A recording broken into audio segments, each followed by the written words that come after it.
This is all wrong. I shouldn't be up here. I should be back in school on the other side of the ocean. Yet you all come to us young people for hope. How dare you! Boring. Boring. Boring. Boring. You gotta work.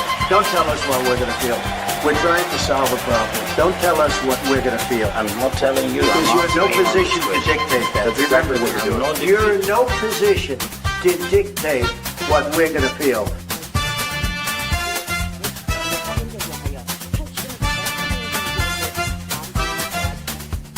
I call again for an immediate ceasefire in Gaza, the return of the sausages, the hostages. Greetings, one and all. Lembit Öpik here on Lembit Öpik Live, here on Unprecedented TV. And before we go any further, my production team insists I remind you, please subscribe if you haven't already. Go to Unprecedented TV on YouTube. Put my name in as well if you want to, Lembit. You'll get there straight away then. And join the many people who've already subscribed. It helps us a lot. Doesn't cost you anything, but the numbers are part of the exercise to get attention, and that helps us do more shows as well. Coming up also, we're very close to launching Good Morning USA with Sarah Evie Clark, our woman in Dallas. That's coming up. And also, it looks like we'll be doing another show, a fascinating investigation into religious matters, or matters of faith, really, called Heart and Soul. Our first guests have already been booked, and they are in America. And we talk about some pretty heavy issues there. You don't have to have faith to be interested in the conversation, but that'll be going out at some point pretty soon as well. Now, you may have seen that there are some problems for Volodymyr Zelensky, probably the least successful war leader in Europe, or at least in the continent of Europe, in a very long time. He's been losing land pretty much since the beginning of what Vladimir Putin, the Russian premier, calls the special military operation. I think that's what he calls it. We'll have to check that with my guest today. But what's going on beyond that is even more interesting. Corruption left, right, and center, it seems, or at least accusations of it. So much so that Zelensky's number two has resigned simply because his home was searched. What makes this weird is that Volodymyr Zelensky tried to stop independent scrutiny of potential corruption. Why? Well, maybe we're getting the answer now. Of course, nothing's been proved yet, but it's a bit of a smoking gun if you resign when somebody just searches your apartment. I had a ridiculous argument, we'll talk about this with my guest, that he resigned because that's the right thing to do if you're accused of corruption. I've seen 1, 2, 3, 4 countless pro-Zelensky Ukrainians saying this. Okay, then. This applies to Zelensky as well. You've been accused of corruption, mate. Why haven't you resigned? Or is it one rule for one rule for another? Or even, is it the case that that was just a convenient or least inconvenient way of explaining the hijinks and shenanigans coming to hundreds of millions of dollars, probably billions, actually? Well, you be the judge. That's what we're going to discuss today. And who better than my regular guest on a Monday? If you're watching it live, it's Warren Thornton, our man in Manila. Warren, good to see you. How are you doing? I'm doing absolutely fine, Lembit. I think I'm doing better than the Ukrainian government at the moment. Well, we've put the hurricane or typhoon behind us just to make you feel at home. Glad that you survived. Just before we go into talking about politics, your final assessment of your home, is it hurricane proof or typhoon proof? It seems to be not too bad at the moment, but we've yet to be hit by the worst one. But of course, the last one did skim us and was quite close, so we'll find out. But we're making improvements every month, so hopefully, with a bit of luck, by the time the next hurricane season comes around, we'll be totally okay. I'm very keen to come and see you, perhaps not during the hurricane itself. One time I left Hong Kong, the new airport there, after a visit. It was 1999, I think, and they said, there's a storm coming, and you don't take those sort of things very seriously. We flew through maybe an hour and a half of the most phenomenal turbulence. When we landed next day in the United Kingdom, it turned out that an aircraft had actually had a fatal accident in the middle of this very, very big storm, or typhoon, I suppose they would call it as well. Yes. And anyway, enough of all that. As you say, storm clouds all over the Zelensky, can I call it, regime, where some gentleman seems to have had to resign, or he has resigned. And this is a strange thing. First of all, you can tell us a little bit about what you know, but I don't completely understand if a completely, totally innocent man has been accused, why he stood down. But tell us what you know, Warren. What's his name? Who was he? Right. So his name was Andrei Yermak. He was part of Zelensky's triumvirate power base. There was Zelensky, Sersky, who is his right-hand man when it comes to the war, and Yermak, who is pretty much his mouthpiece. Now, Yermak, it is a case in Ukraine of not whether anybody is corrupt. It's a case, rather like in the Philippines, it's a case of what level of corruption are they at. Ukraine is awash with corruption. There have been many arrests of various people. Now, people have known that these guys were corrupt right from the word go. The question everybody needs to be asking themselves is, why now? Is this the man here? It is, yeah. Andrei Yermak, of course, is one of the guys, as I say, who is right at the very top. Along with Sersky, they make up Vladimir Zelensky's power base. Of course, there are other people that would very much like to be in charge of Ukraine elsewhere. There is the likes of, obviously, Klitschko, and there are the likes of Zelensky and Poroshenko who'd be itching to take over from Zelensky. Some would say he's delusional, but it's a very difficult pun. Right, so this man here, number 2 to Zelensky, sitting right next to him, scheduled to go to America, as I understand it, to continue some kind of dialogue with the Americans. But he had an instant fall from grace. Here's my understanding of it, and you can put me right if this isn't correct. Nothing's been proved. He hasn't been found guilty of anything. But Volodymyr Zelensky tried to stop independent analysis of all this kind of stuff. He got overruled by his own people who went mental and started demonstrating in the streets. Said, okay, we'll keep it independent. So he tried to stop the kind of independent analysis which has led to the search. And all that happened, Warren, is they searched his home and he resigned. Is that right? Yeah, absolutely. But you have to sort of look deeper into where this is coming from. So NABU is the Western-backed anti-corruption squad that is basically run by American money into NGOs.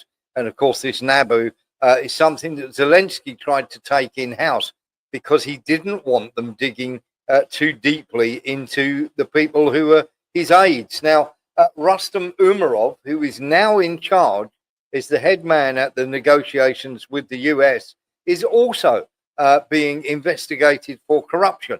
So you have to ask, why is this guy suddenly being investigated for corruption? Because we've known this guy is about as straight as a spiral staircase for the last couple of years. And of course, we've been shouting it from the rooftop. Nobody's been listening. Suddenly they are. This is nothing but American pressure. And it's saying to Zelensky, sign the deal that we want you to sign. Otherwise, we know we've got all the evidence to show. And of course, Yermak has resigned. Literally, Umerov will not be brought up on charges because he will sign the deal that the Americans want. And there is a very much a byplay about this. You have to remember that very much the Americans and everybody else knew that money was going missing, money for arms, aid was going missing, weapons were turning up in other countries. So Ukraine was awash with corruption. But when you're trying to sort of decide where that money goes, instead of the normal laundrette not going to the proper people, then of course the shall we say, they take a very dim view of it, and suddenly you find yourself under investigation yourself. Well, this is the thing. I asked the team to look into examples of corruption stories, and they didn't have to look for long. Ukraine Security Service arrests 5 people accused of $40 million arms fraud. A slightly older story. 2 Ministry of Defense officials among those arrested over contract for mortar shells that never arrived. Now, that's a slightly older story. And then you've got another one with even bigger figures. There it is. Ukraine, $11 billion allegedly stolen in colossal 3-year tax fraud. Ihor Bilus, the country's top tax official, claims that his predecessor took part in a massive tax fraud scheme. This is like there's $11 million stolen from the country's budget. There are so many stories. We could put 30 stories up here. This does indicate, circumstantially at least, okay, it's circumstantial, that Ukraine is just a rotten state. Yes, it always has been. And of course, one always has to look at a few things when you're dealing with, shall we say, people that are put into power by other countries, especially the Americans or someone else, the European Union. Always have a look. One, follow the money and you'll find out who's behind, or the power behind the throne, if you like. And the second one is always look for the timing. Why did this suddenly happen? Why is there this big investigation into Zelensky's inner circle? When we've known, and everybody else have known, if we've known about it, certainly the State Department of America and many others in the EU would have known about the sort of washing machine, or the shall we say, just the entire river of dirty money that has flown through, has been flying through Ukraine for the last 2.5, 3 years, and possibly even before that. Ukraine was always corrupt, Lembit. It was just never, there was never so much money involved in it beforehand. Yeah, but the thing is, it's not like these are new stories. This is the thing. These are fairly old stories. This one's a familiar one, for example, and well, it's familiar if you follow it closely. And literally, the whole of the system is littered. The whole of the news reportage is littered with these stories. Though somehow they don't seem to keep in the front line. They don't gain traction. They don't stay there. They're somehow sort of brushed under the carpet, I think I would say. And so you're saying the story so far here, you're saying that what's actually happening is here, America has protected the scandalous behavior, but now it's gone wrong. Yeah, absolutely. I mean, what you have to remember is there's not only a river of dirty money, but there's also a river of dirty weapons that have flown, shall we say, through Ukraine. I mean, we've shown pictures of cargo planes from Israel arriving in Ukraine. We've shown Ukrainian weapons turning up in various other countries, including in Syria and everything else. So there is a lot of, backwards and forwards.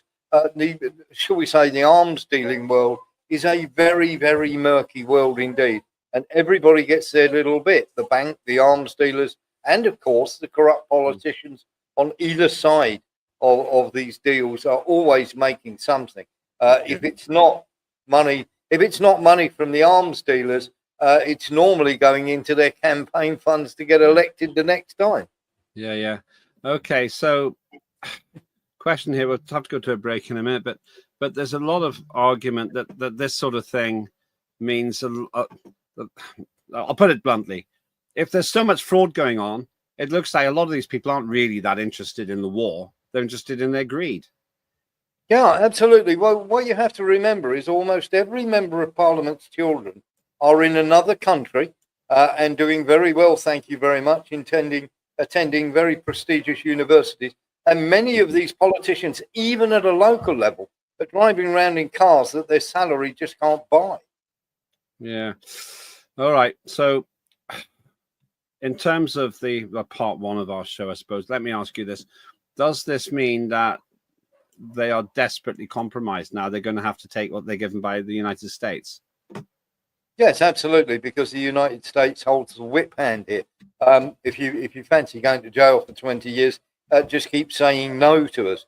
And of course, Umarov is desperately compromised on many levels that we know of, Lembit. And of course, he's going to be far more malleable, or what is the word they used on Yes Minister? Professionally guided in terms of signing what he's going to sign and what he's not going to sign. And okay, once again, this is very current in the sense that even by the time people will watch this in the archive, some of this may have developed. But there's a delegation in the States. Is it weakened by the absence of Zelensky's number two? No, absolutely not, because what America want, America will get from the Ukrainians, and then they're going to take that to the Russians. But there's a bit of a problem because the 28-point peace plan is now been hijacked, and of course, Witkoff was the original author of that. That's then been taken to the Ukrainians. Now, just take this for a second before you go to the break, Lembit. Is America took this 28-point peace plan to the losers first to see if they would agree with it. Who on earth ever does that when they're negotiating the end of a war? Okay, that's interesting, and that's a good place for us to have a brief break.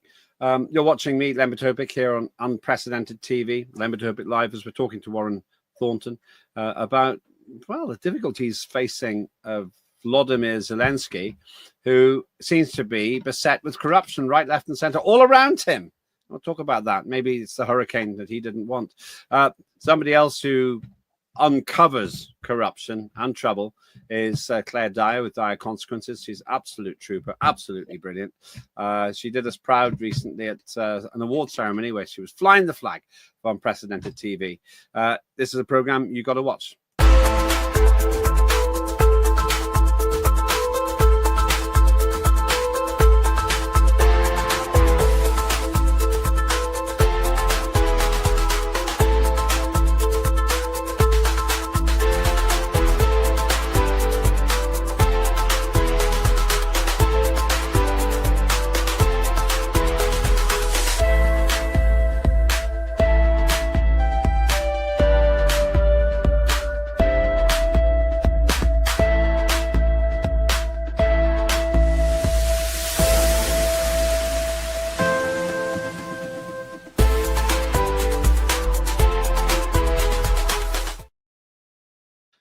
Unmissable TV. She takes local issues of national significance and explores them and highlights them too, and takes some pretty significant personal risks as well. Credit to you, Claire, and looking forward to the next episode of that. But back to Warren Thornton in Manila. Now, we were talking about Volodymyr Zelensky's problems. I want to think a bit more about the corruption of it. He always seems to be making excuses, and he's always making these speeches about how angry he is and how he's going to fix it and everything else. But the stupidest thing I've heard is that his representatives have said, oh, the fact that we've highlighted corruption shows we're not corrupt, unlike Russia. I mean, it's a crazy argument. Oh, yeah, we've highlighted or we've exposed this massive corruption because we're not corrupt. I can't think of a worse justification. Oh, yes, because we've discovered there are thieves in our camp, we're an honest bunch. Is that all they got? Well, we do have a problem with that, don't we, Lembit? Because he's got a $3.5 million mansion in Florida. He's got various other properties around the world. He's the person that he basically looked after his finances, Mindich, is now hiding in Israel, and he's not coming back anytime soon. And of course, the other problem that we have with this, of course, his wife managed to take herself off to various places, shall we say, to get. She has detoxes in very pricey hotels, and of course, she has a handbag that is worth £4,500, just a handbag alone. And of course, most of her outfits are pretty pricey too. So whatever they're doing, the pay is good. That's just it's got to be a little bit annoying for American and British taxpayers. Europe can do what it likes, I think. I think they're pretty much busted flush.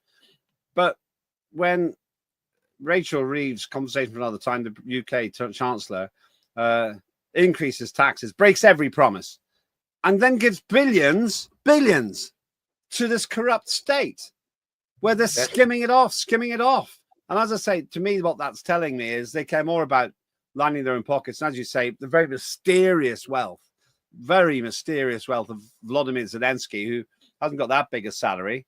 Yet his people, Ukrainians that his people have sent to the front line are dying in droves. Yeah, I mean, what you have to remember, it's corrupt all the way through.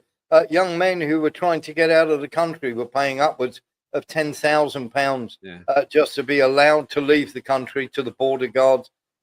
When you're actually there is, and we've shown a video on this, when you're arrested for conscription, in other words, you're dragged off. It's not really conscription. They grab you, drag you off. If you're able to pay these guys, they leave you alone and stamp to say that you've already been sorted out and you don't need to go and serve. And of course, all the shall we say the people who could afford it, or the politicians' sons and daughters, they're all in other countries. Lembit, Vitaly Klitschko's children are studying in Germany. Not one of them's on the front line. And of course, the river of corruption in Ukraine is incredible. But we've known about it for such a long time. Yeah, that's the thing I don't really get, because they've been giving money to these clowns, in my view, political clowns, for ages, and they keep doing it. This is guy, who's this? Timur Mindy. He was Kvartal 95. He was he's part and parcel of put together a portfolio of properties and various other things for Vladimir Zelensky. And then, of course, he resigned from that position. But when a guy flies off to Israel, it's strange how they all seem to have Israeli passports. They fly off to Israel and then they don't come back. That should tell you everything you need to know. And you can bet your bottom dollar that Mindich is still working in some capacity with Zelensky's finances while he is abroad. So the question I've got for you is, right, Zelensky knew this guy Mindich. Zelensky knew the other guy who's just resigned. Zelensky knew all of these people were appointed them. The one common denominator is Vladimir Zelensky. Now, add to that the fact that his own people are saying, oh, it's really good that people here resign when they're merely accused of corruption. Shows how honest we are.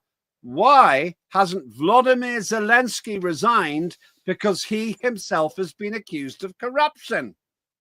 Yeah, absolutely. Well, he can't do anything, because at the end of the day, he's got two choices. He either goes with America on what they want, and they have to offer him asylum somewhere, because the people in his own party, if he gives up that land, should we say, we'll call them neo-nationalists to be the nicest way to describe them, but they don't want to give up any land at all. And in fact, on at least 2 or 3 occasions, the Azov battalions, who are the neo-nationalists, have turned around and said that they would kill Zelensky if he did so.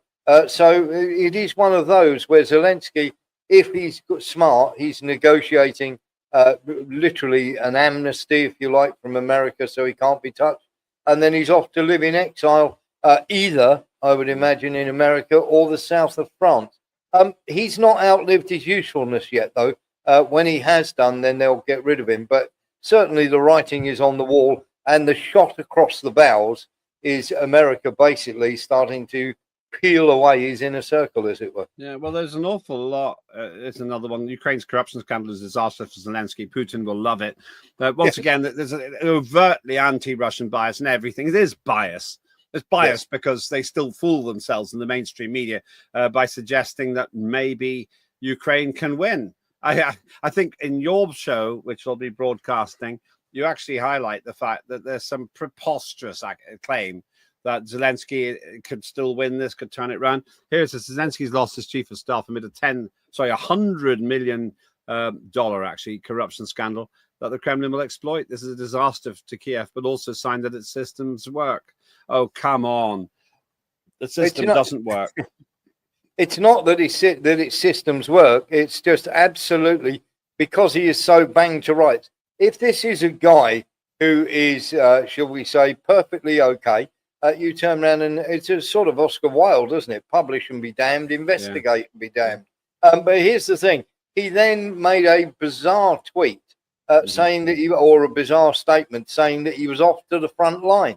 There's no doubt if this guy's going to willing to go and fight on the front line when he wouldn't be seen anywhere near it beforehand, that tells you something that this guy is banged to rights. The Americans and NABU or the organization NABU would not have made these claims if they weren't absolutely certain. Now, they've got him, they've got Zelensky, they've got Umarov, they've got everyone banged to rights exactly where they want them, and they will play ball. Otherwise, we throw you under the bus, and that's exactly what we've seen. So then we've got Vladimir Putin, who, whatever anyone says, is a great political operator. He will make hay out of this, because why wouldn't you? I mean, I'm saying the same as he is, that actually there's corruption going on, and only a complete idiot would think that there is no corruption in Ukraine. I can't believe anyone believes that. And so, of course, the people are moaning, oh, Vladimir Putin's going to make capital out of it. It's because Ukraine's corrupt.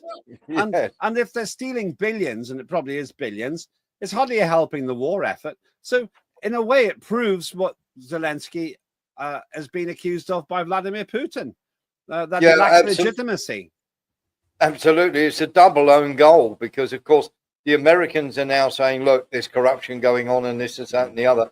And, of course, Putin will turn around and go, we told you so. Now we need to have proper, before we make any peace deal, we need to have elections. There needs to be a proper government, an uncorrupt government. And let's be honest here, most of the Ukraine parliament is awash with this corruption. As I say, it's not a case of who's corrupt. It's a case of how corrupt. Yeah, so, well, it's a win for Putin, but I would argue it's a legitimate one, because he's been saying there are massive problems in Ukraine, and Ukraine is now being exposed as having massive problems. The idea of presenting Putin as a madman just irritates me. It just irritates me, because it's children, fourth division children, who keep in politics, who keep accusing him of corruption and so forth, and it just doesn't really accord with the reality. That's what I think. All right, so looking ahead, what's going to happen next here, Warren? So what's going to happen now is the Americans are going to push very, very hard on getting Ukraine to make concessions, and America are then going to take that plan to Moscow on Tuesday. There needs to be, and Moscow are in no hurry here. They're winning the war by a country mile. They can just take all the time in the world. They are not going to change their minds on anything whatsoever. We hear lots and lots of stuff about, oh, they're going to give up Zaporozhye, Zaporizhia and Kherson in return for Ukraine leaving the Donbass. That is utter nonsense. There is only really Kramatorsk and Slavyansk standing in their way in the Donbass. Russia are going to take that over in their own good time. So the Donbass will be theirs. They will not be giving up any land in Kherson or Zaporizhia whatsoever, any land that they have won. And also what we're going to get here is they're going to want demilitarization. They're going to want what they call denazification or denazification, whichever you like. And of course, they're going to be pushing very, very hard for more, shall we say, land and everything else, and for a buffer zone, and for a weakened military. Now, just to give you how delusional these people are, Rubio went across, who, let's face it, now he's taken over from Witkoff. He's got even less chance of succeeding. He has asked for Ukraine to have an army of 800,000, or that's what Ukraine have put forward, and Rubio's agreed to it. First of all, Ukraine cannot sustain an army of 800,000 men economically. They've got completely no chance. And what you have to remember is at the very start of the SMO, before that started... That's special military operation, yeah. Yes, special military operation. In February of 2022, Ukraine's armed forces were standing at around about 82,000, and Russia wanted to trim them to about 60. Well, this is the thing. It's just like I don't believe that, frankly, any size of army is going to work. They're riddled with corruption here. They're losing with. They had virtually limitless reserves of resources. They're losing with them. They've killed. What's your estimate? They've allowed the deaths of how many? 2 million dead, 750,000 injured, 300,000 that have deserted, and another 100,000 in captivity. Well, that's pretty bad. There's pretty bad figures there, I have to say. So it doesn't matter how many people they've really got. This man's incapable of winning a war, and there he is with Donald Trump. I mean, he talks to Trump, but there's the line, clean up or lose aid support. Trump will be incensed by this. I mean, he knew it anyway, but now it's gone really public. But you're reckoning that America's leaked it. Yeah, well, Ukraine leaked the first original draft because they were so incensed with it, the 28-point plan. But of course, then as well, what you have is Trump and Witkoff trying to find some sort of deal where very much they're businessmen. So they're trying to get some sort of monetary deal which will be in favor to Russia. So they don't quite understand where the Russians are coming from here. And of course, Rubio and Susie Wiles and CIA director and Kellogg, of course, have tried to scupper the deal. And there's a nonsense out there saying that Kellogg gave up because it was his 360 days of being as a special envoy were up, but they don't finish till the end of January. So he was definitely pushed to one side. Yeah. And this relationship with Trump and Zelensky, that's not a good one, is it? No, it is Trump has got no time for Zelensky whatsoever. Zelensky is a puppet, but the problem that we have here is a bit like a method actor here, in that he's decided not to come out of the role that he's playing, and of course that's caused right, shall we say, he stayed in character, and that's causing a problem for the Americans. Yeah. So looking ahead, once again, if you're watching this live, then we'll find out more in the next few days. How long can Zelensky hold on? Just until... Zelensky can hold on until the Americans have exactly what they want out of him, and then they can have him replaced. He is not going yet, and the reason he's not going yet is they have to get the Russians to agree to the deal. If the Russians don't agree to it, Zelensky going is the sweetener they can use to sweeten the pot more. Okay, and in the meantime, he's just going to have headlines like this. Zelensky faces political perils, corruption scandal consumes top aid. And it's just, we all knew this was happening. We all knew it was happening. And now it's come home to roost because, well, frankly, Ukraine's just as corrupt as everyone said. And it seems to be feeding the entire arms industry, illegal arms industry around the world. I think if you want to know how well it's going, you just have to have a look at the Zoom meeting that they have with the European leaders. And there is literally a meme of somebody's taken a snapshot of the European leaders, and Maloney's like this, and and various other people are looking very, very glum as well. So the coalition of the clueless, when they're hearing Zelensky's report, are just like, oh my God, what's going on? And you can see Macron literally in a prayer gesture. You've got Maloney's got a chin resting on her cupped hand. And the guy from Albania has actually got his head in his hand. Well, here are the three amigos: Macron, Starmer, and Zelensky. This is an old picture, but these people have delivered absolutely nothing by way of helping their little buddy win there, but it cost us billions and helped to fuel the meat grinder, killing thousands a week. Yes, exactly that. And the problem that we have as well is when you look at Macron and Starmer, everybody has promised Ukraine the world and not delivered a thing. Not one single brigade or troop has turned up in Ukraine to help fight them. They can't though, because that would escalate the war, wouldn't it? NATO can't be seen to be in there. They have to send them in as pretend. I think this is what's happening. Pretend mercenaries. Yes. Yeah, exactly. That's what they do. But here's the thing, Lembit. When you turn around and say, you go and fight somebody 10 times your size, I'm right behind you. That doesn't mean 4,500 miles behind. Well, thank you as always. This doesn't really fill me with confidence that there's going to be a peace deal, because just actually one other area I want to cover very briefly. Russia's in no hurry here. They're winning militarily. It's obvious that the regime in Ukraine is imploding because it's been exposed one way or the other for corruption. That's putting people off sending money there, though I think that Starmer and people like that are so dumb they're going to carry on sending money. And Russia's actually getting what it wants in a messy way through war, but they're getting what they want. Why would they stop? They're not going to, Lembit. And there's something else that nobody is taking into account here. Everybody's been talking about Russian war crimes and everything else. First of all, the Ukrainians have killed 10 times more civilians than the Russians. And secondly, Russia want those people who have committed those war crimes brought to justice in Russia. And that is going to be one of the things that the Russians are going to be putting to the Americans when the Americans turn up at their doorstep in Moscow on Tuesday.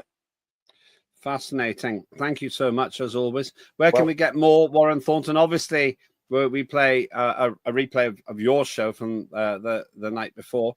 But where can we get you live and raw? You can come and follow us at warrenthornton.com on Patreon. Just type in the name Warren Thornton, and you can come and join and have your say as well. That's and we're live Monday to Friday, 6 p.m. to 8 p.m. We also have a subscriber show where people can talk. And, of course, on Sunday night, 7 p.m. to 9 p.m., we're with the wonderful Lembit Öpik of Unprecedented. Well, thank you for saying that. It's always my pleasure to be there. I learn more from you than any other person in terms of the true stories in Ukraine. And let's face it, you make predictions and they turn out to be correct, even when I've been wrong. That is Warren Thornton, our man in Manila. Have your say as well. You can have a look at what's been said there. I think most importantly, we now need to recognize that Ukraine is mired in a corruption scandal or series of scandals of its own making. And I just don't understand why Western countries would be willing to send billions to a country which is stealing at least hundreds of millions and probably billions.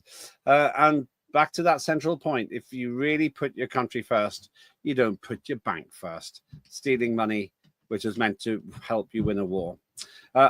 You have your say. Maybe you disagree. Maybe you think this is completely off beam. Maybe you have less faith in the peace talks even than we do. This war has to end eventually. All wars do, either through escalation or negotiation. Escalation is unthinkable in terms of the potential consequences. Therefore, let's hope for negotiation. And I've said it before and I'll say it again. The outcome is obvious. Ukraine will lose territory, status, and unfortunately lives until a peace is brokered. Russia will also lose lives, but in smaller numbers. It will gain territory and will get what it wants, either through peaceful negotiation or through continuing its fight. Either way, Ukraine cannot win. And when you see the level of corruption which apparently has been going on, though once again it's taking a long time to get to the facts with that, it's got to make reasonable taxpayers in the West ask, why are we giving this corrupt, this broken state, this regime so much money? And I'll leave you with this question. Who is the common denominator for all the people who are being accused? It's the man who appointed them, including the man who worked with a business partner who fled the country. It's Vladimir Zelensky. Oh, be interesting to see what goes on there. Or is he above reproach? And back to the point made by so many Ukrainian politicians, oh, it's great that this man resigned just because his house was searched, but that doesn't make him guilty.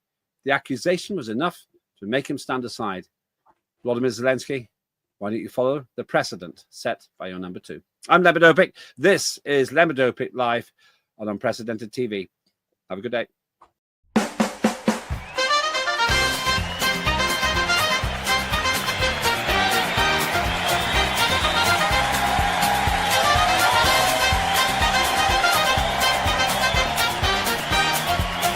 Immediate ceasefire in Gaza. The return of the sausages.